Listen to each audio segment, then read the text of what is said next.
Hello there, everyone. My name is Joan Trin Pham, and thank you for joining me this afternoon. Today's recording is going to be a webinar entitled From Confusion to Clarity, a webinar for caregivers of frail elders. And right now it's just past 3 p.m.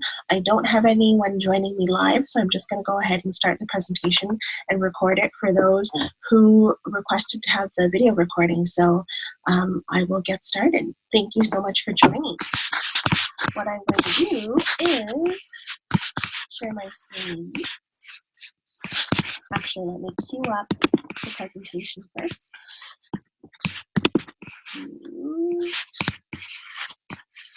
Share screen. Here we go. And queuing up the presentation. There we go. So,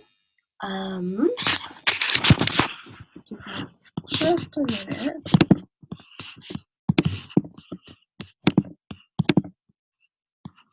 I'm going to see if I can keep the thumbnail, just so I have an awareness of how crazy or not crazy I look.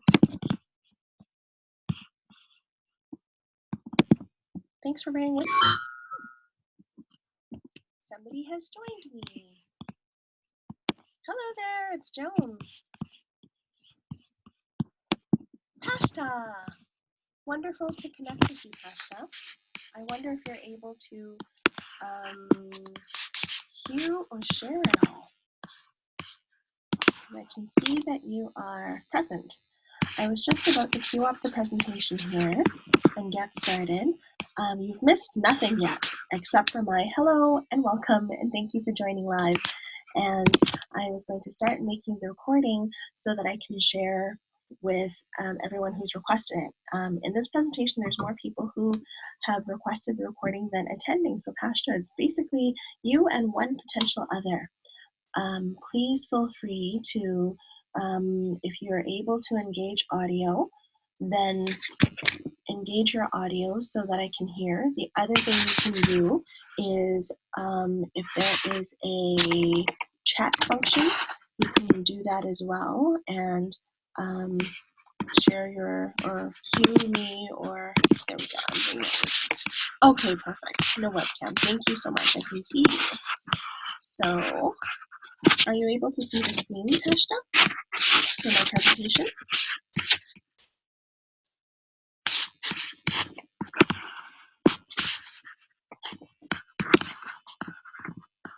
Just going to wait to see if you are able to see the screen. Yes, awesome. All right then. Woo! This is the third time I've ever done this webinar, so every time is a fresh learning experience of loading the technology and also recording and managing the pieces. So it gets better every time, but there's little pieces, so I'm glad. All right. Basically, I just introduced myself. I was just pulling up the slideshow, and I will start the slideshow. And if you have any questions, please just feel free to write me now that I can communicate with you. All right, so the first thing I wanted to do, because you've not missed anything, Pashta, is introduce myself. My name is Joan, and I have been a nurse for 10 years now, and I'm in a new phase of my life that started in 2012, where I have branched out from doing conventional nursing to imagining and starting the practical, pieces of creating work for myself that's not strictly traditional nursing. So these days I introduce myself not only as palliative care nurse, but also artist and hand analyst. The piece here is the piece around being a palliative care nurse.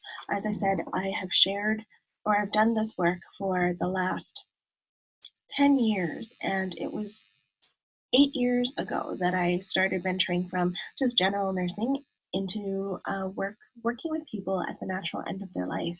And much more specifically, about 5 years ago, I went from being a bedside palliative care nurse and a hospice nurse to taking the palliative knowledge, the palliative expertise, and bringing it into hospital settings. And what I loved especially was long term care settings, so that those who were dealing with, issues that arise near the natural end of their life didn't have to go to a specialized care unit.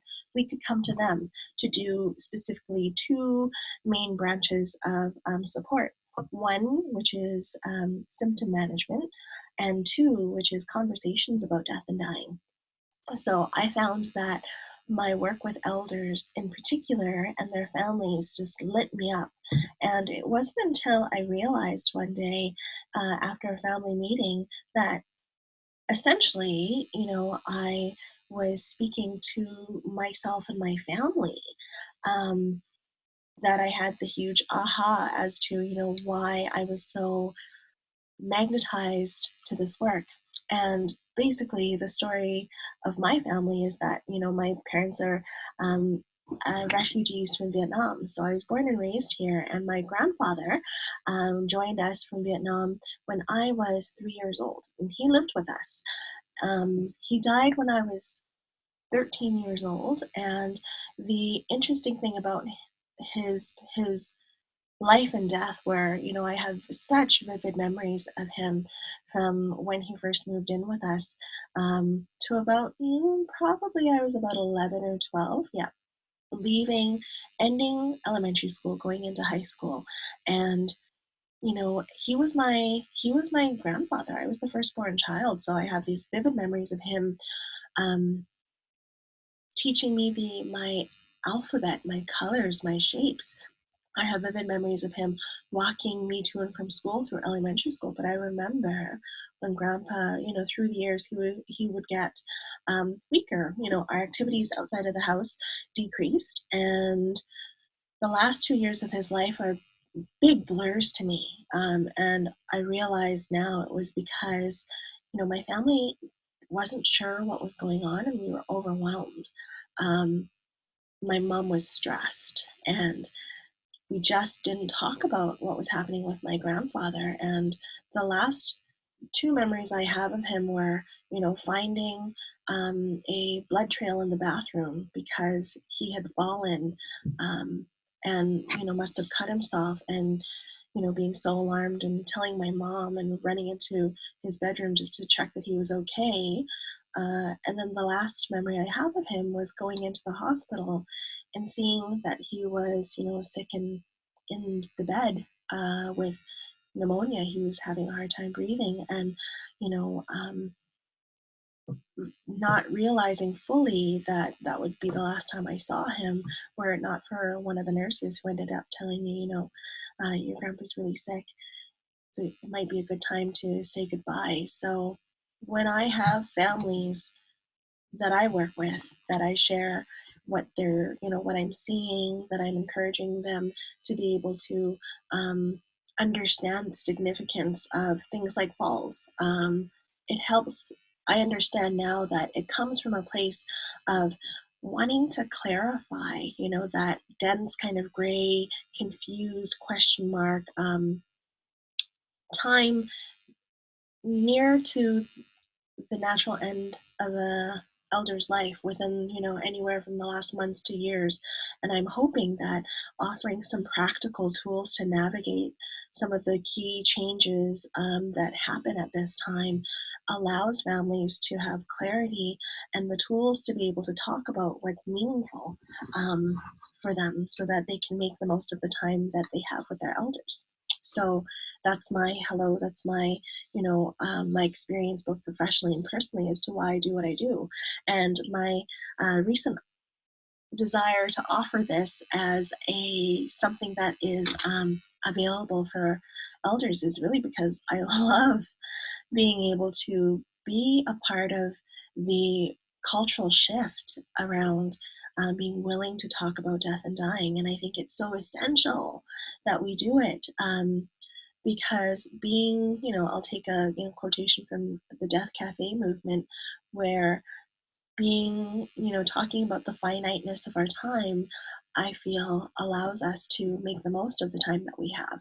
So it's part of my passion work that I'm experimenting with my personal offering to the world around, what I can share about how to navigate things.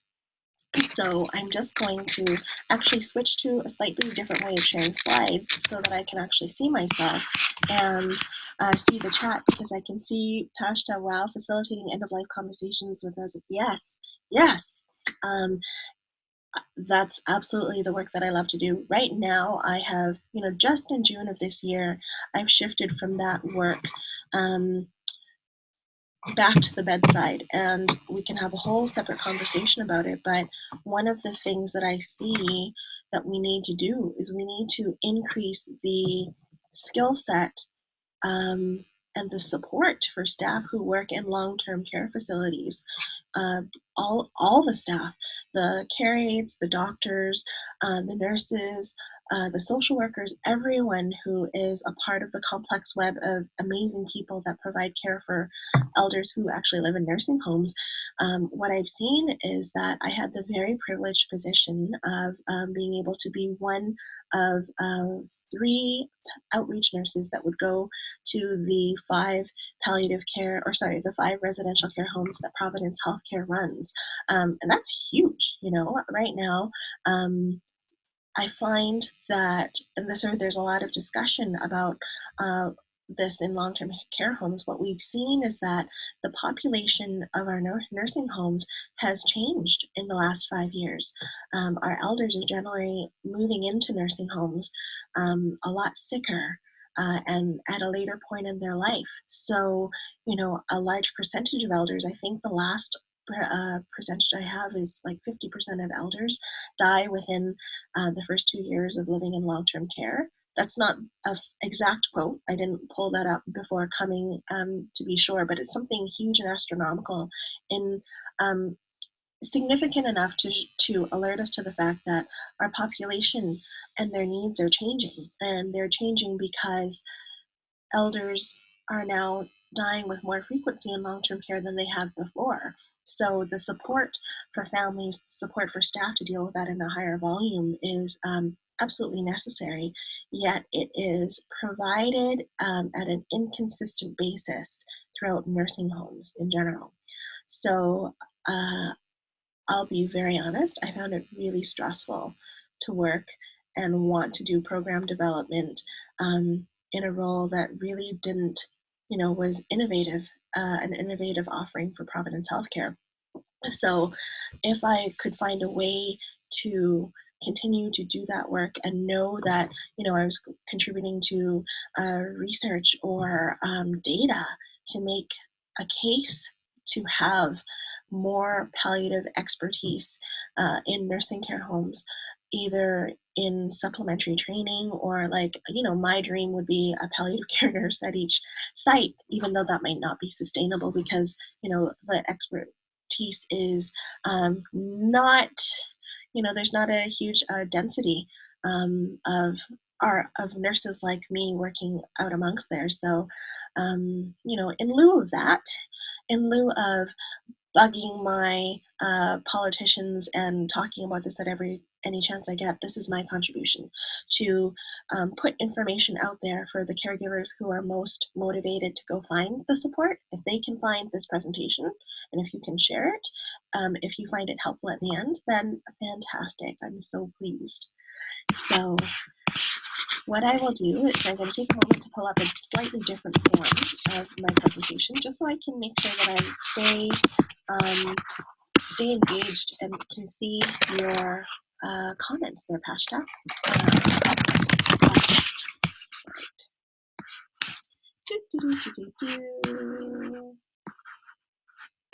There, into the PDF format. Download, and I'm currently sitting on the floor of the Vancouver Public Library, so I can make sure that my internet connection doesn't cut out the same way it did last time. So it makes me laugh because every so often I'll see a shadow of a person walking by. let me arrange my screen. All right. So we'll get, here we are.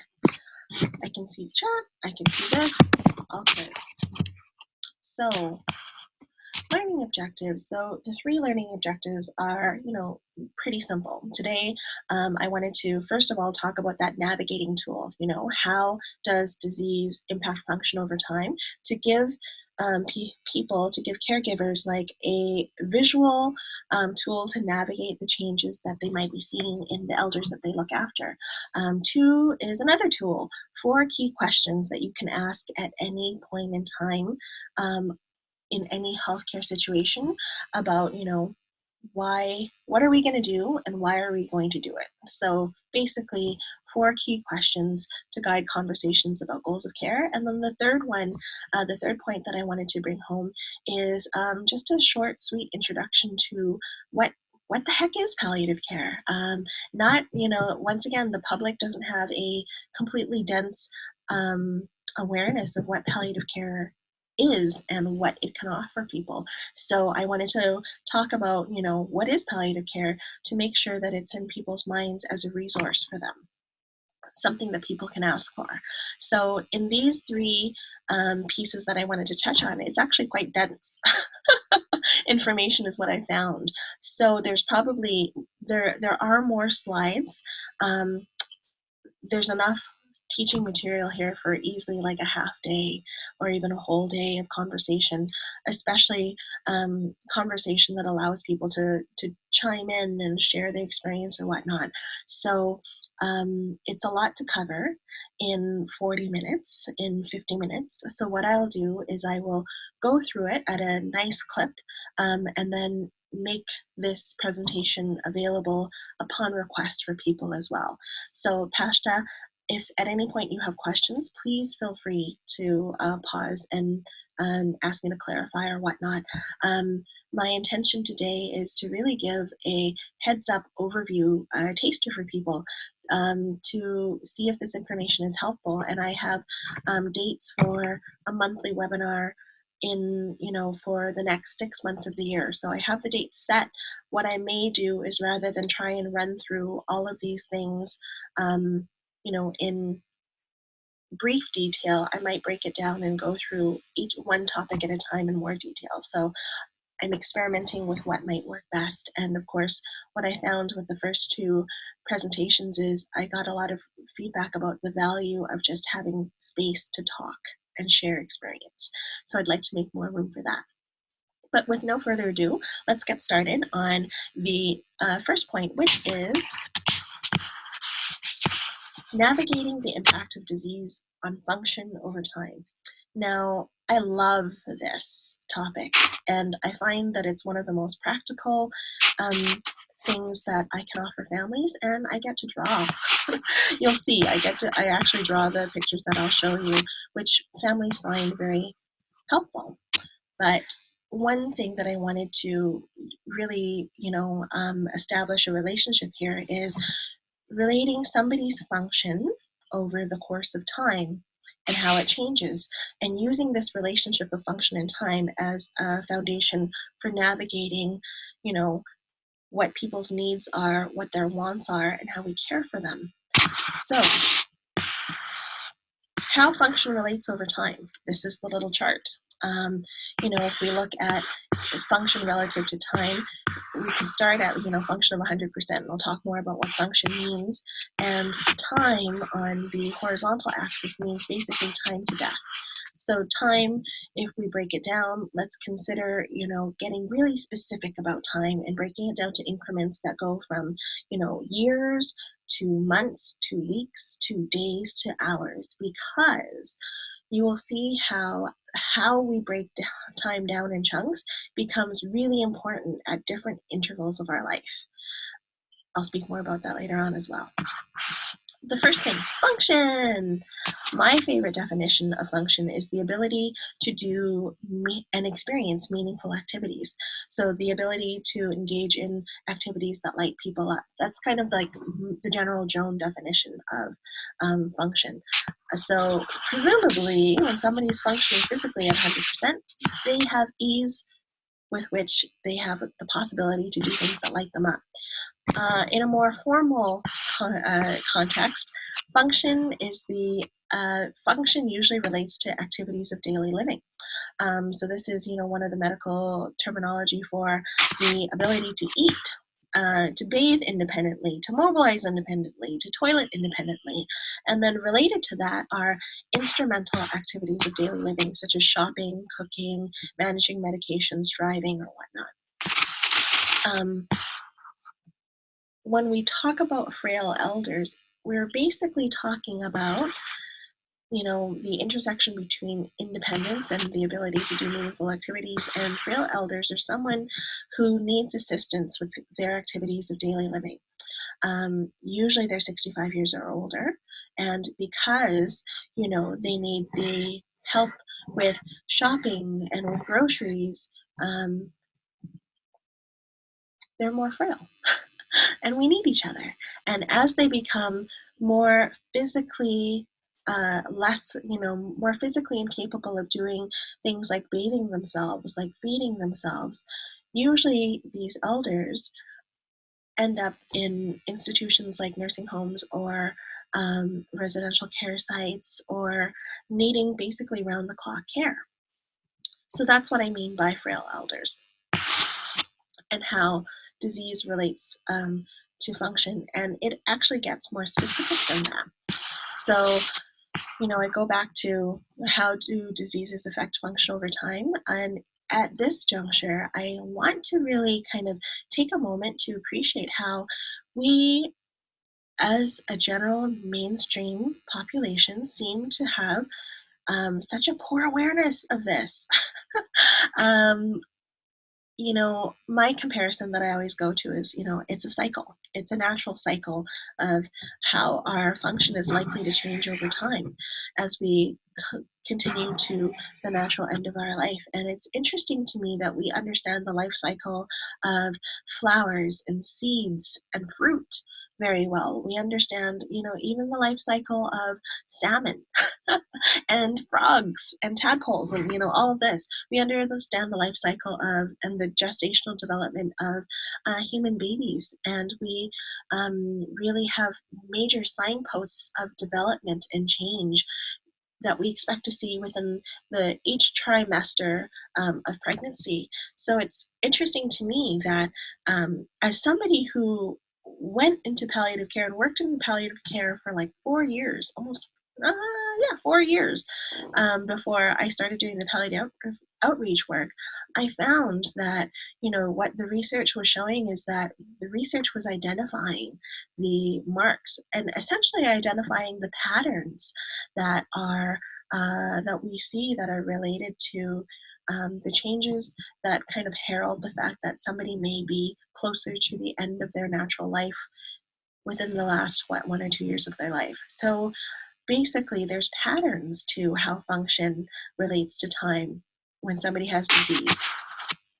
And our culture tends to think of, I think, I'm a little bit biased and I love an excuse to throw in a dinosaur drawing, but basically our culture tends to think about death as something that happens suddenly, catastrophically. It comes out of the blue, right? Somebody's functioning at 100% and all of a sudden something happens. For example, a dinosaur attack, a car accident, war, and then of course their function drops and they die. And I think the majority of our idea of what happens, actually I was watching a soap opera, a Chinese soap opera on Netflix, and it totally is exemplary where somebody has their last meaningful words and then they die, right? Not a very realistic depiction of death. Now, I want to take a moment to really honor and acknowledge that catastrophic, sudden, unexpected, and tragic deaths are a whole different animal. They are a event unto themselves, and they come with a whole host of complexities that I'm not equipped to talk about. I have learned that the thing is, Fortunately, these sudden, catastrophic, tragic, and unexpected deaths, they actually form a very small percentage of, deaths. These are, once again, I don't have a latest statistic. Maybe I'll write a note to do this for my next presentation because I'm not a statistics kind of person. But on the pie chart, I am a picture person. On the pie chart of deaths, and actually there might be. I'll see. There might be on the pie chart. Out of all the deaths that are counted, these sudden deaths, fortunately, are a very small proportion. The majority of deaths that happen are actually deaths that, if there's a physical disease component related to it, deaths that technically should not come as a surprise. So here we go. There. This is not the pie chart I was thinking of. Okay, a note for when I talk, the next time I talk about disease trajectory, I will find the actual statistic. Anyways, back to predictable deaths. So the thing about function, time, and disease is that diseases impact people's function over time in a way that is predictable. Specifically, we're talking about diseases that are either chronic, like diabetes, or heart failure, or COPD, a chronic obstructive pulmonary disease. These diseases are also progressive. So all of the diseases that I mentioned, even diabetes if it's not well controlled. And generally, these diseases are irreversible and often terminal. So I think this is, once again, a cultural mindset thing where we often don't think of diseases as becoming our friend, basically becoming like the pest that doesn't go away, and our best hope is to manage it. It's kind of like having the annoying family member who's there, right? And we can't get rid of the family member. We can't completely obliterate diabetes or heart disease, but what we can do through the interventions of medicine, through medications, and through self-care and eating well or whatnot, we can mitigate the effects of the disease on our life. We can decrease the disease's impact on our function on our life, hopefully. Diseases affect function in three very distinct patterns. These are the three that are shown right here, but I go into them in more detail. So the first one that I'll talk about is cancer. So the first of three. So cancer and these are actually the kinds of patients that I would meet in my palliative care unit or in hospice. Cancer, and in this case, we could speak about either particular lung cancers or perhaps pancreatic cancers. Not all cancers behave the same way. Cancer etiology is complex, but I will say, in general, aggressive cancers tend to behave this way in that, somebody may initially be functioning quite well. They may be, going to work, but feeling abdominal pains that are, off and on and linger for maybe a year or two before they are investigated to any detail.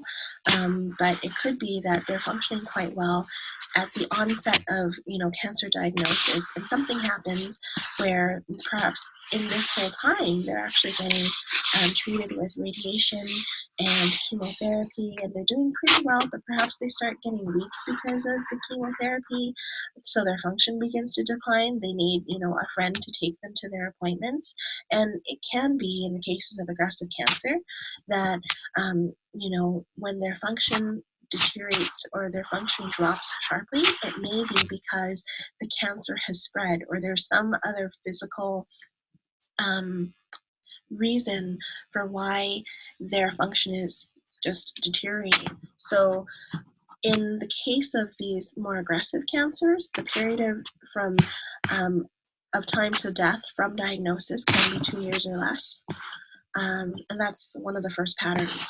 The second of the 3 patterns that I'll talk about is chronic organ diseases, which I started to speak about. So, chronic organ diseases are basically diseases that can affect any of the major organs, heart, lung, brain, and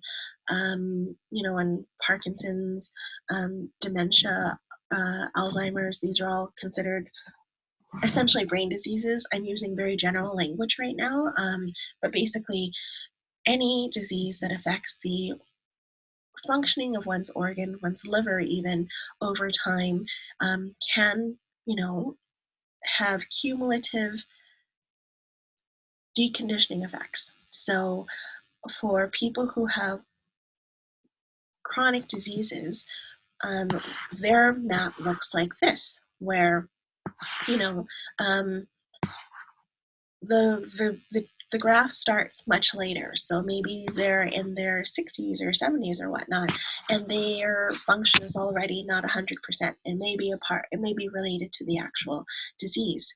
And what ends up being a hallmark of this particular map is the fact that they have intermittent serious episodes, it says.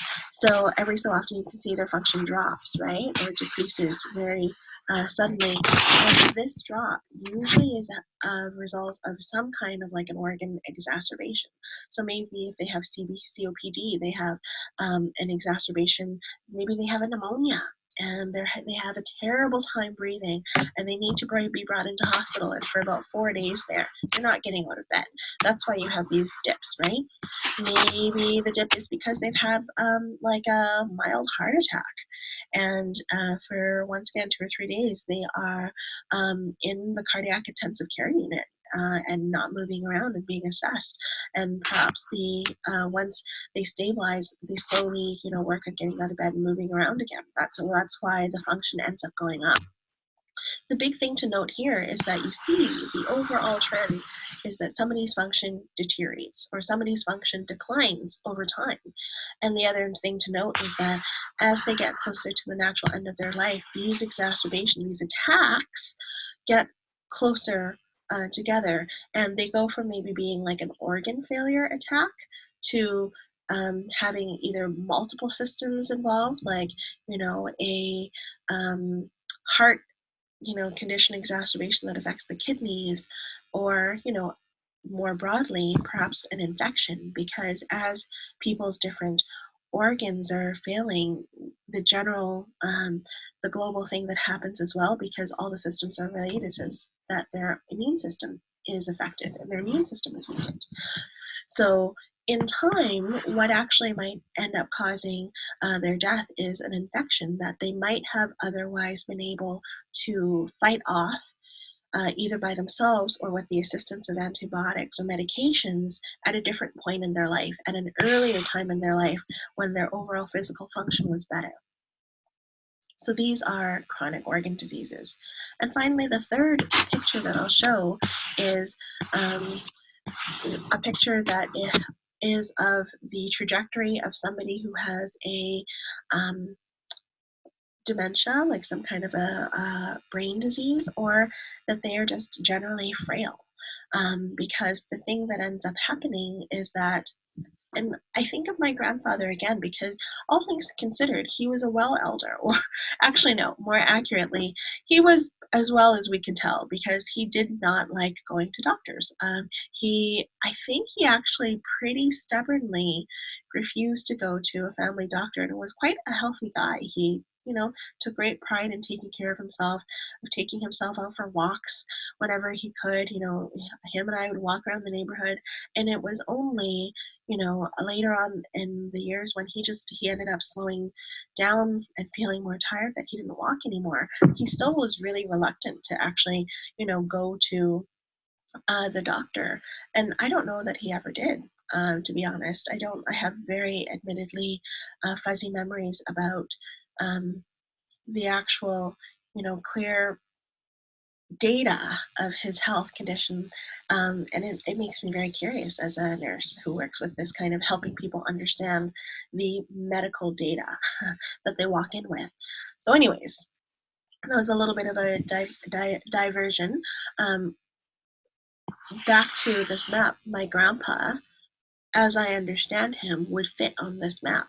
This chart starts a lot later. It starts as somebody whose function is already very low, and so this person might be maybe in their 90s.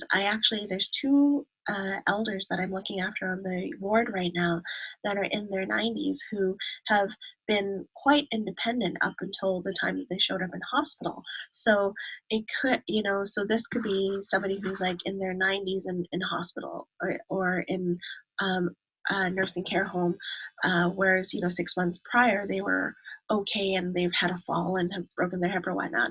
This could start at somebody who's in their early 70s but was diagnosed with early onset Alzheimer's and has been living at home with it for 8 years.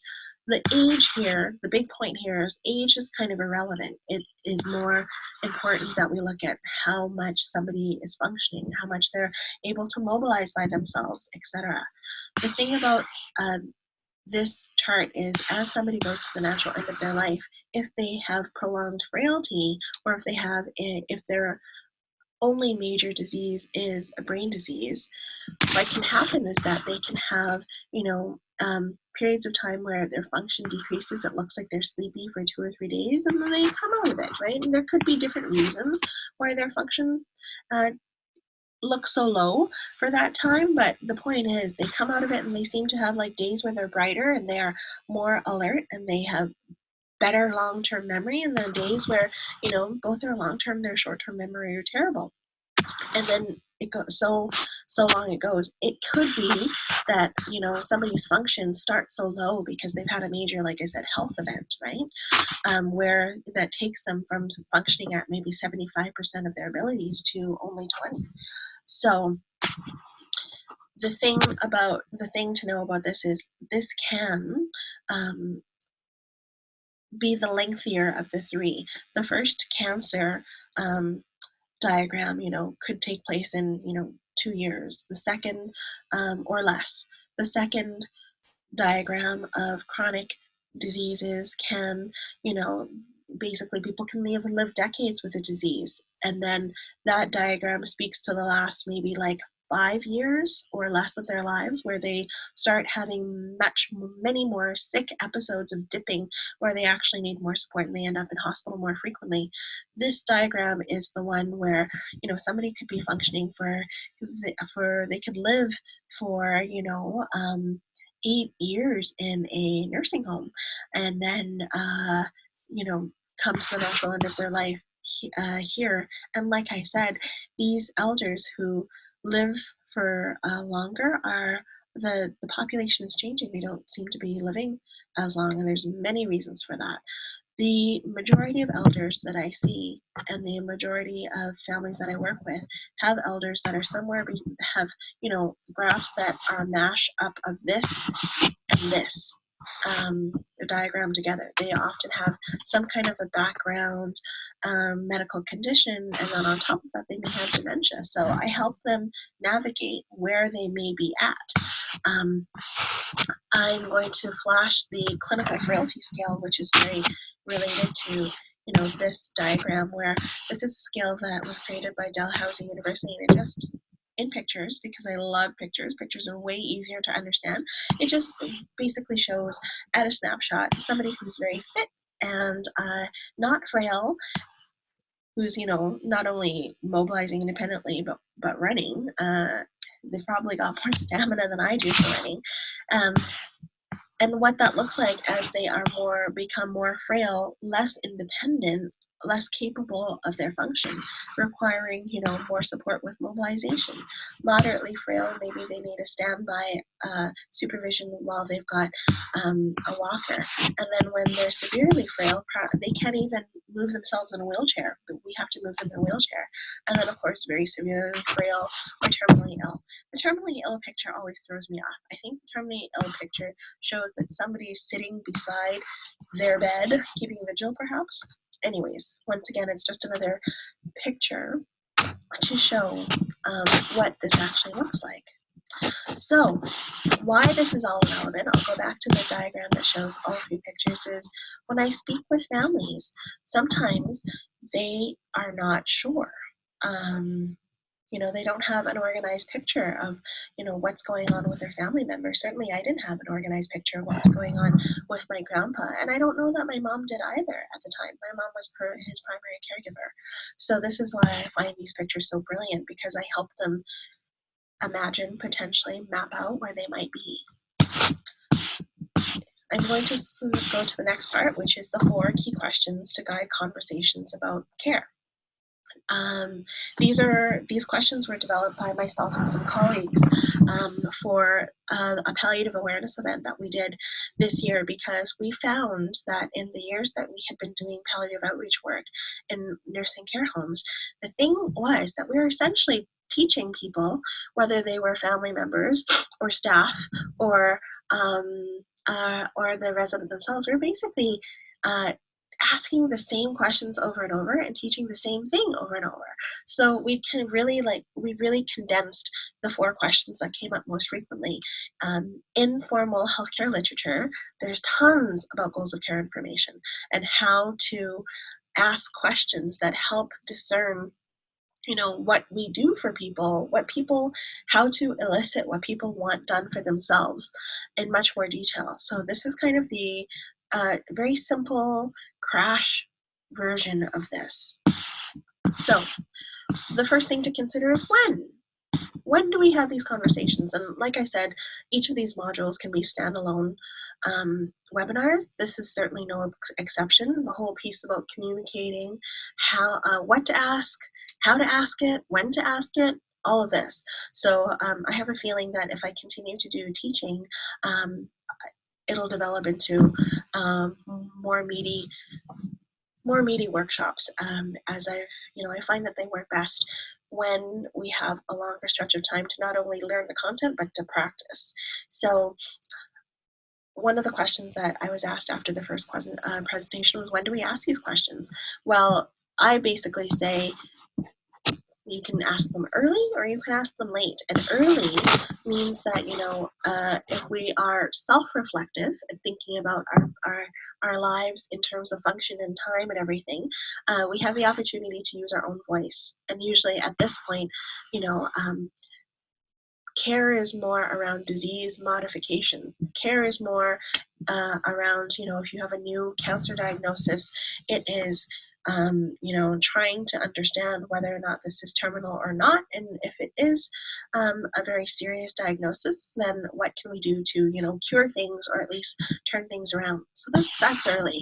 Later usually is when the person who is sick requires having a substitute decision maker to try and figure out what they would have wanted. And hopefully, the own voice with substitute decision maker voices, hopefully people will have had a conversation in between to express and share.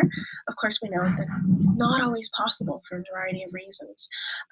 I also want to take a moment to acknowledge that these 4 questions are basically at the heart of, they're the same 4 questions that could stimulate conversations when people are looking at, in early stages of their healthcare planning, possibly filling out advanced care planning documents, whereas later on, the formal write-down translation of these conversations might be in, actually filling out resuscitate versus do not resuscitate orders, all this kind of thing.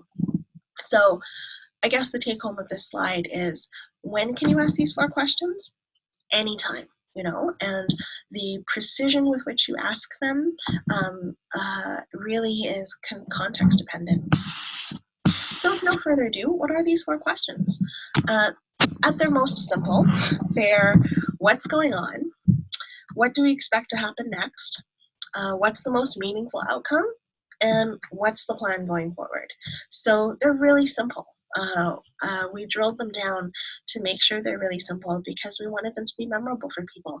And I will cover each one in a little bit more detail to talk about why this is important.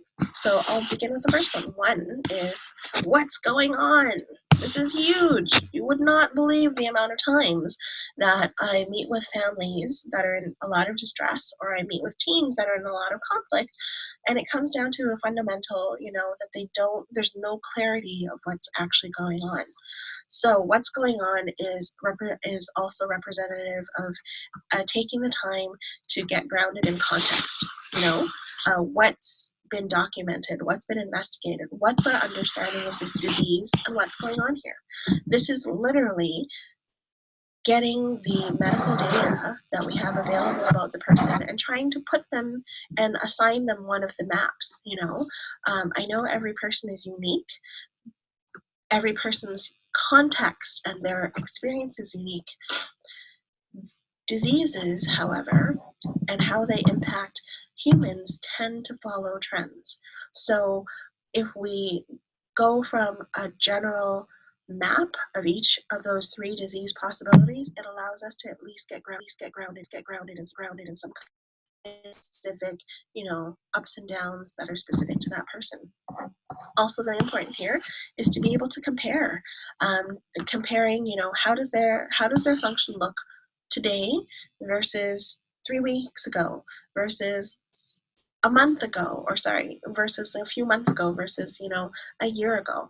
Also really important to kind of be able to flip back and forth to get grounded in what's actually happening in their lives. Second question, what do we expect to happen over time? Once again, this is huge with the disease map, the trajectories where according to, I always tell families this, I preface with, in my experience, working with people who have these healthcare conditions, this is generally what we observe happens based on the research. So this, going back to the map analogy, allows families to not only navigate where they are right now, but what might happen in the future. The elder also to figure out what might happen in the future. And this can work, in the context where people have no idea, like they've never thought about the logistics of what might happen to them. Or, what I also have seen is that people have an overly pessimistic idea maybe of what's likely to happen for them. So if we can use our medical expertise and share the information of what we generally see, observes, or what we generally observe people to happen to people as the disease changes based on their factors, then we can offer them possibilities to navigate themselves, right? And also, perhaps what do we expect to happen over time here? Perhaps there's a question of prognosis too, right? Now, prognoses are never, ever, it's not something we can offer. It's the crystal ball question is what my colleagues call it, because it's really hard to give somebody an accurate prognosis. We can give a best guess based on like the medical indicators, based on the liver function and heart ejection fraction and kidney function and where the disease has been in factoring all the different unique contexts of where people are at. But it's tricky. It's tricky to give a prognosis. If people would like a prognosis, I think it's better for them to have, I'm going to get to your comment in a moment, Pashta. If people would like to know potentially how much time they have, I think it's better that we offer a gentle guesstimate and, preface that it's a gentle guesstimate, because having something finite to grasp on helps people, right? Having timelines, deadlines. We can see it in our everyday lives, how having a finite timeline helps propel us to do things. It's the same with people, especially when the finite timeline that they have is their life. Pashta, your comment. I like the distinction you made about reasonable expectations of compromised organ system and the individuality of each person and how their own system works. Absolutely, Pashta. One of the things that I really love about this work is this gives kind of like an overall template, but really each person is so unique. And, you know, I like saving room for miracles. I like saving room for possibilities. I get asked that a lot, right? You know, families have asked, actually, I wouldn't say a lot. In the 10 years that I've worked as a nurse, I say that I think it's been 4 times that people have shared with me either that they're hoping for a miracle or that, you know, do I think that, you know, their family member will defy the odds or defy the expectations or something along that lines. And I think that leaving room for possibility, how do I know, right? How do I know if, you know, there's something else can happen? So, you know, I always like to say hope and leaving possibility is wonderful, but that's not the realm that I'm gifted in. I'm gifted in helping to practically navigate and helping to care for people who do need support as their physical function declines over time. And that's what I'm trained for, and that's my skill set. But I always offer that in the context of allowing people, whether it's themselves or their families, whatever hope they need, right? Whatever space they're in, I meet them where they're at. So that's why there's this distinction of, you know, understanding what we, with our experience in healthcare and with, you know, the literature, the evidence that's out there, the stories that are out there, what we know likely happens for the majority of people, and then understanding, you know, what unfettered, you know, what do people hope will happen? I think it's so important to know this too, right? So that if we know what their hopes are, then we can try and meet them in that space. And, you know, that way our care becomes poignant and individualized. So the third piece is, what's the most meaningful outcome? So this is a huge one. Really, you know, the simple version of the question is, what's the most meaningful outcome? But this one can get broken down into a lot of components because, once again, you know, it's the what does the patient hope for, and distinguishing patient versus family is sometimes really important when it comes to when you have a patient who's no longer able to speak for themselves and you have substitute decision makers. Sometimes what they want and what they hope are the same thing. Sometimes they're very different. But understanding, you know, what is the most important in terms of, you know, what they hope for and what do they want to happen helps us kind of tease out the conflict, the incongruencies between what they wish and what we think is likely to happen according to, you know, our experiences with the medical team. And when we know that, we can also figure out a plan to support the family, support the patient in executing or in trying to get to their most desired outcome. This also is a hard, you know, I'll say these 4 questions can be hard to talk about without any case studies, because what this looks like when somebody is in the last, you know, when somebody looks like they may have only, you know, days or weeks left, and maybe they're in the ICU, it looks very different. And the contextual factors are can get very specific compared to, you know, when we're just starting out and somebody has the first inkling that their cancer is truly irreversible. So I will say a caveat that I apologize if this sounds too abstract. It's better with specific case studies in the interest of time, I'm not able to do that. But the principles remain the same, which is understanding, essentially why, what we should do and why we should do it, getting grounded in that. And then here's the other thing, risk and benefit. So given what the patient and family hope for, and given what we can offer, what are the potential risks and benefits of, each treatment? Is the treatment going to be, very invasive? So let's say we have, let's do a concrete example. So a frail elder, let's say this is a Mrs. Smith, a Mrs. Wong, a Mrs. Nguyen, a frail elderly woman who is 92 years old, who was, up until, a year ago, she was living at home alone. Her daughters and her sons would do shopping for her. They'd bring groceries to her. They'd help cook, so she always had things, but she was basically able to make like a light meal a day. Just gonna take a note. There's a lot of movement noise. Okay, thank you for sharing. Movement noise. I'll try and be more still, and I'll try not to rustle this, but I will address it. Thank you, Pashta.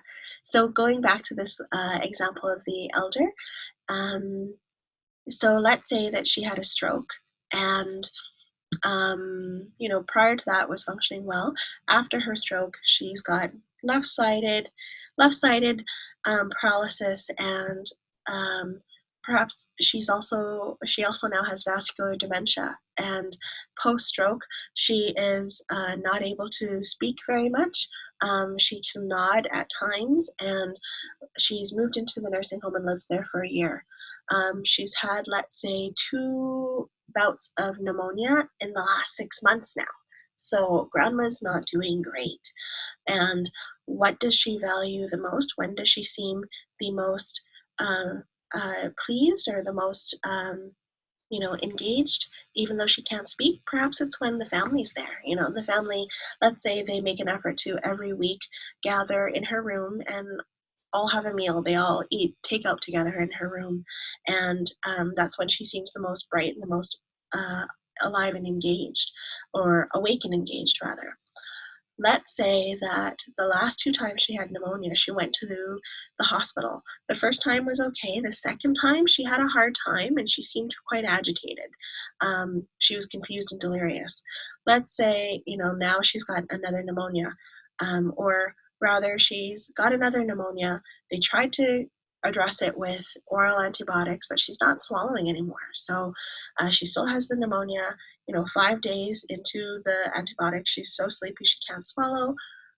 This is a choice point, this is when we ask what's going on. We review everything that's happened. I've basically shared everything what's happened. What do we expect to happen going forward? This is somebody who, on the diagrams, she probably is close to the natural end of her life. She's probably close to the death part, and each pneumonia represents a dip in her function. So at this choice point, asking the family, if they know what would be most important to her. Is it to live as long as possible? Is it to, be awake as much as possible? These are complex situations where we look at, depending on what, the patient wants, how could we honor that when the medical interventions that we offer, for example, perhaps going to hospital, perhaps giving IV fluid, may cause more harm than the potential benefit. So this is a very, like I said, juicy question 3. And the 4th question is, well, what's the plan, right? Based on all of this, kind of reflective grounding on where we are at, deciding on what to do, then the next part is, let's do it. And when do we come back and when do we evaluate? Because it's always important to have an agreement of how we move forward, and also, have an agreement for both trust, rapport, and our own learning to come back and evaluate how we did. So, repeat very quickly, the 4 questions again. And usually, if you're talking, I get you to type them off, so perhaps you could do this in your head, but basically the 4 questions: what's going on, what's likely to happen next, and what do we want to happen? What's the plan going forward? So a couple things to consider: who needs to show up, who needs to have these conversations, separating out that patient opinion, patient's responses might be different from the family's responses. They might be different from the team's responses, from the healthcare team. So it's really important to really honor and clarify, who wants what. Making time and space to have these conversations. And then, as I touched on, is, honoring hope. I can't stress the importance of writing things down. Record our conversations, make sure we repeat them, because people's condition changes over time and their wishes may change over time. So these 4 questions are meant to be repeated like a tapestry. Whew. We're at 4 p.m. So we've gone an hour.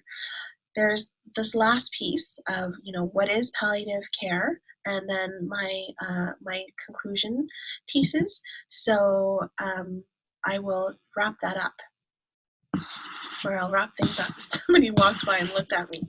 So basically, what is palliative care? What's a palliative approach to care? I'll go through these slides more quickly. Basically, palliative care, this is my little summary form, which is palliative care is basically, there's 2 pieces to it that are at the heart of it: symptom management and conversation. But essentially, it's holistic assessment and care planning that includes both the patient and the family, often for irreversible or terminal disease, disease that is chronic, or disease that's progressive. So palliative care affirms life while honoring that dying is a natural process. I took this, or I cobbled together this infographic to kind of break down the concepts from the World Health definition of palliative care. And also, I want to take a moment just to share how palliative care can be confusing, because, hospice palliative care, first of all, it means different things depending on what country you're on. Thank you for giving me that feedback. Going ahead and finishing. Thanks, Pashta. But once again, what we mean by hospice and palliative care can vary depending on where we're located. In Canada, it means something different than in the United States, and then that means something slightly different in the UK. And the other thing about hospice palliative care is that it can be confusing, because not only does it refer to a medical specialty or specialists, but it also refers to a philosophy or an approach to care, as well as, sometimes denoting that there's actual, different physical places where care is being provided. So, there's hospices, and then there's palliative care units, and then palliative care can be offered in a hospital by outreach teams of practitioners like me who come to you with the expertise. And then also we can provide, palliative support for people at home who are at the natural end of their life. So just a little quick distinction between, why this terminology can be confusing sometimes. And then the other thing that I wanted to acknowledge is that it used to be that people would think of, that there's curative care. We're doing everything we can to help, cure you. And then usually, the line is, oh, there's nothing else we can do, so we're just going to make them palliative, or we're just going to turn them into palliative care. And the problematic approach with this is that, I think when I started 6 years ago doing this work, people did not want to talk to me. They were, they would see me as the death nurse, or the nurse that would roll around when we give up on people, or when there was, nothing more we can do. So it was challenging to begin doing the work and building relationships that allowed people to understand and trust that there were things that I could offer assistance with, such as, symptom management, where, helping people to breathe more easy can actually prolong their life. Research shows that, especially in lung cancers, getting on top of physically distressing symptoms like pain and shortness of breath actually can not only improve the quality of people's life, their experience of life, but it could actually help them live longer too. So a more accurate approach to, what palliative care looks like can be that, initially with disease, there's a lot more disease modifying or maybe curative treatment that we can offer. But over time, as that treatment has less impact on the disease, which is trucking along, getting worse, and pulling other organs into the mix, perhaps there's more room for palliative care and supportive care meeting, the person and helping them understand these changes.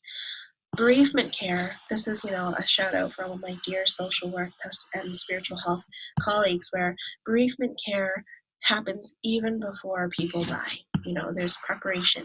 Um, um, that is essential if people are open and willing to do even before the natural end of their life. And of course, grief that happens after. So I'm much more of a fan of this concept, this drawing of how palliative care can work.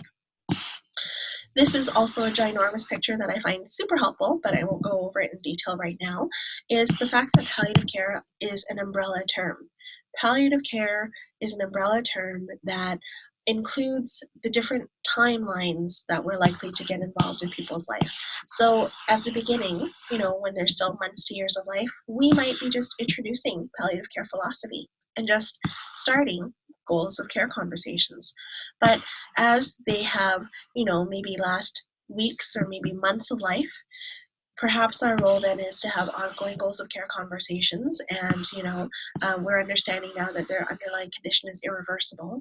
And then finally, palliative care also includes what in healthcare terminology we call terminal care, or the phase of life where they're in very specifically their last hours or maybe few days of life, 24 to maybe 72 hours of life. And the terminal phase of life is a phase that's characterized by very distinct physiological changes that allow us to see that the body is, in fact, in its natural shutdown process and that death is imminent. So I think people get confused that when palliative care shows up, that this is the only thing we do. Terminal care is the only thing we do. It's not. Although it is part of what we are skilled to provide assistance with as well. A palliative approach to care basically is a terminology that was coined by nursing researchers that takes the principle of palliative care and applies them upstream. When palliative care first originated, it's 30, 40 years ago in the UK, it was a response to people who were dying hooked up to a plethora of machinery in context of getting still active treatment that was likely not going to make a difference. Actually, the treatment probably was causing them to have more physical discomfort than they needed or than was warranted, because the treatment at that point was not going to be able to reverse the disease, right? So essentially my understanding is that palliative care originated to allow people to have those last hours, days of their life free from the default setting of aggressive intervention until the very end. What we know now is that starting earlier, like in this picture, allows people to basically, talk about things in advance and navigate in advance when we know that they have a chronic, progressive, life-limiting disease. So that's a palliative approach to care. It is just a more upstream approach. a more proactive approach to meet people not just when they're here or here or here, but when they're diagnosed.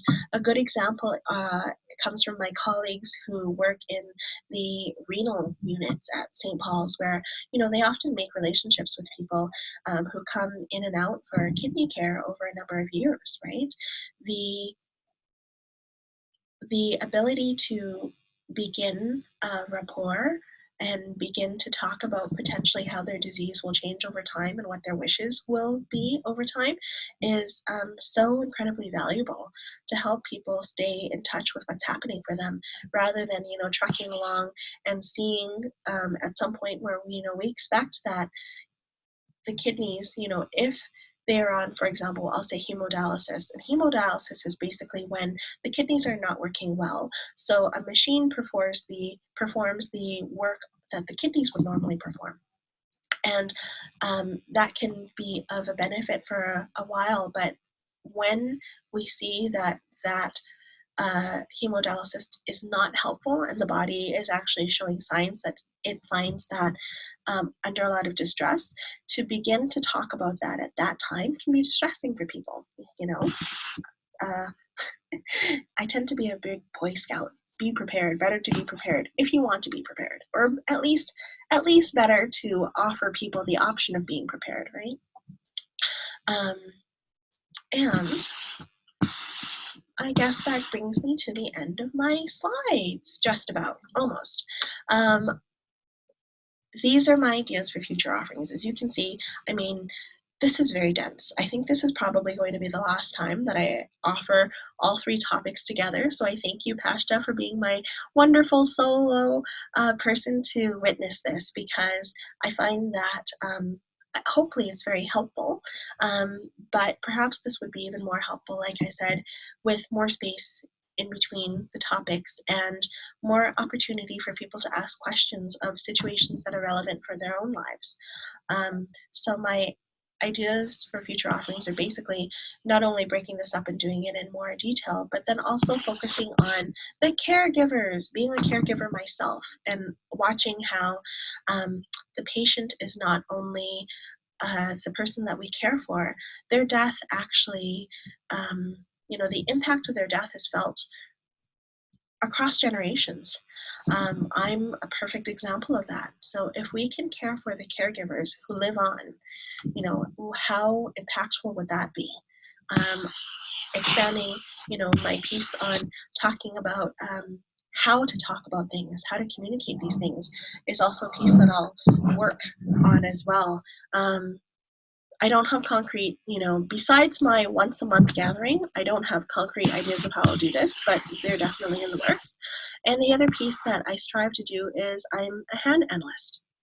So hand analysis allows me, and actually let me take a moment to talk about what hand analysis is. So hand analysis is, I think I have a slide about this. Oh no, okay.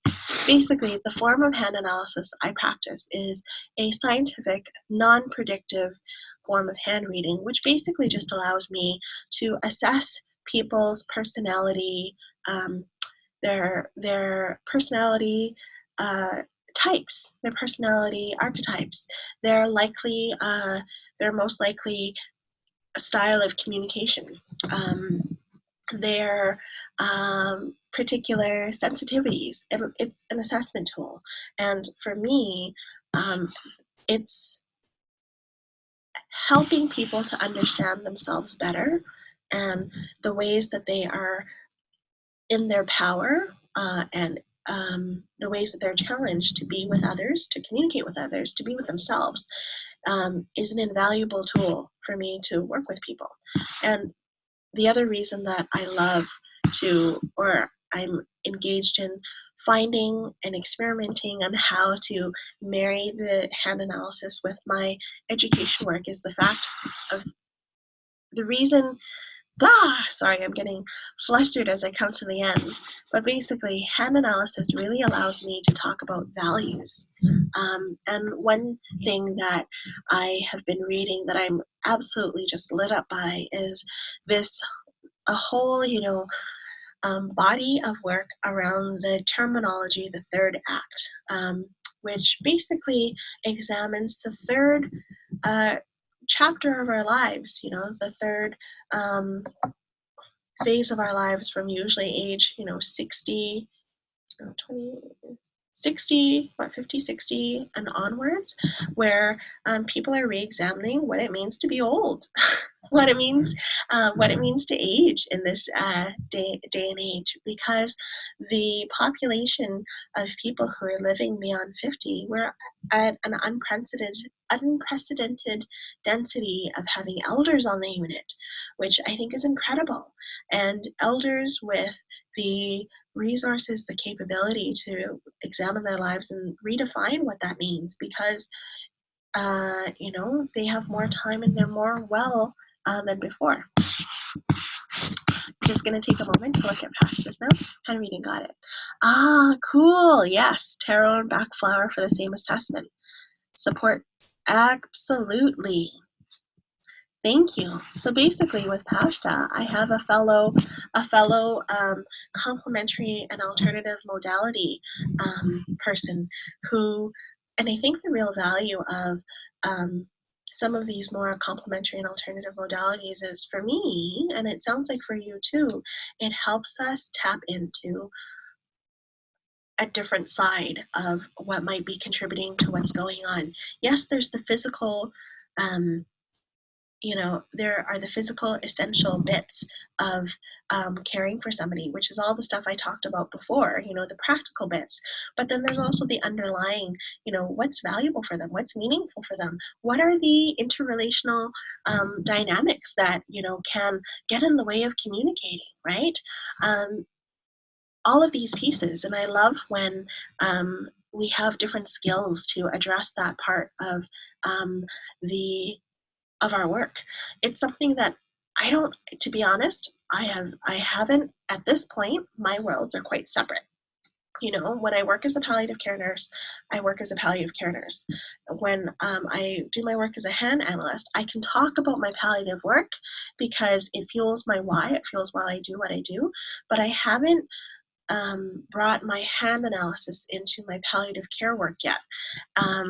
For a variety of reasons. I think some of it is, the medical profession that I come from, and for myself, getting used to practicing within, the boundaries of that in a respectful way. So I definitely always have a values approach where in my nursing care, it comes down to getting to know the person, making a human connection, right?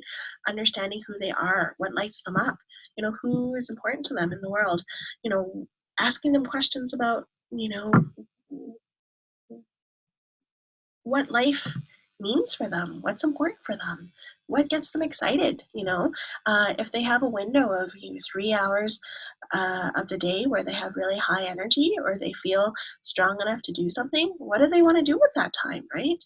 And that precious, stuff is all the stuff that's under here that hand analysis allows me to touch, which is, living values and, connections and sharing their experience. So this third act stuff, if you get a chance to, maybe I can find a way to include it as a link, but Jane Fonda does a TED Talk that looks at how, we know that this light gray line shows the physical, the generally that, when we're babies, we learn how to slowly increase our function and increase our independence. We have a long, generally, period of, functioning at 100%. And then at some time, our function, our independence declines and we need one another. And we can't do the physical things that we used to be able to do independently as well. This stretch of time for the decline varies, depending on the disease you have, depending on the person, but the third act and that whole body of work examines that perhaps, while this shows the pattern of physical decline, perhaps over the course of somebody's lifetime, over the time that they have on earth until death.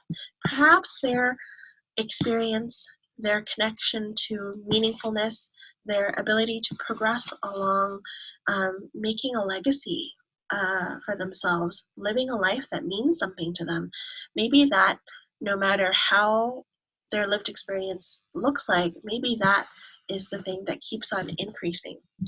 I think Jane Fonda specifically says, while the body is in physical decline, could we not have the opportunity to, grow our spirit, grow our meaningfulness, grow our introspection and our wisdom, and share that with one another?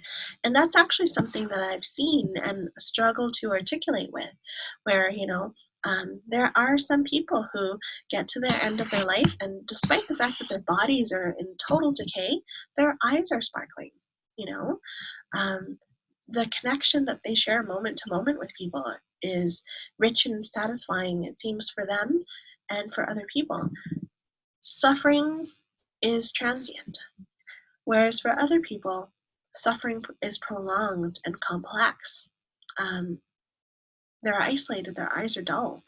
So I always quest to understand what it means to have, sparkly-eyed wellness, where it's not only physical vitality, but spiritual consciousness vitality, whatever the words are for it.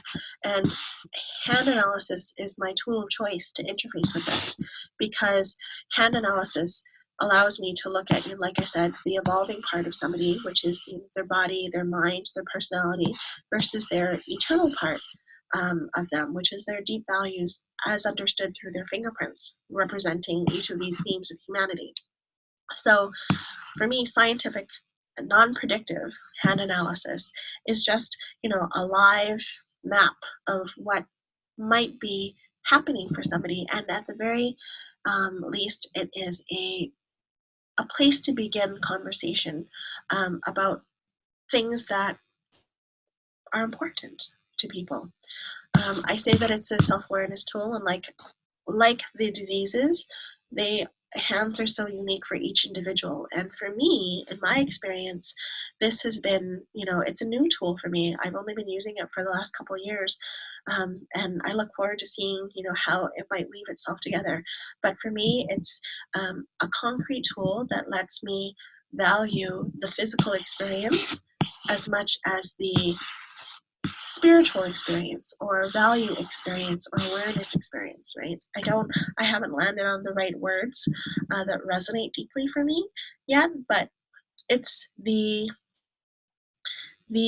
stuff that's beyond the physical that I find makes a difference, and this helps me talk about it on a consistent basis. So that's the other piece of my work, and that brings me to a moment to breathe. I made this slide because I knew, based on my other experiences, that the information that I'm sharing is a little bit dense.